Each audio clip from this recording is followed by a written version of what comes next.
আসসালামু আলাইকুম, সবাই কেমন আছেন? আলহামদুলিল্লাহ আমি ভালো আছি। এই যে মূলার শাক, এইগুলা কি সুন্দর। বাড়ির আঙিনায় মূলার শাক লাগাইছে আমার ভাবির আঙিনায় সব ধরনের গাছই আছে। এই যে মূলার শাক এইগুলা, আর ওই যে দেখা যাচ্ছে পালং শাক, এই যে ডালিম গাছ, এটা হচ্ছে চালতার গাছ।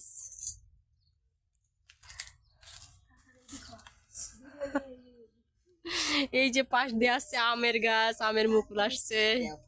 এটা হচ্ছে টক বড়ই গাছ। এই যে টক বড়ই, এখন তো টক বড়ই পাওয়াই যায় না, তে ভাবির বাসায় দেখলাম টক বড়ই গাছ, অনেক টক।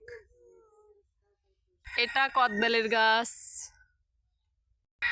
এই যে ডালিম পেকে আছে গাছে।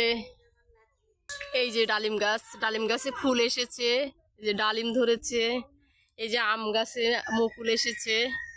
এই যে বাগান, বাড়ির সামনে আঙিনা। এই যে ডাব গাছ। গ্রামে এটাই ভালো লাগে, বাড়ির আঙিনাতে অনেক শাক সবজি লাগানো যায়, নিজের হাতের শাক সবজি খাওয়া যায়।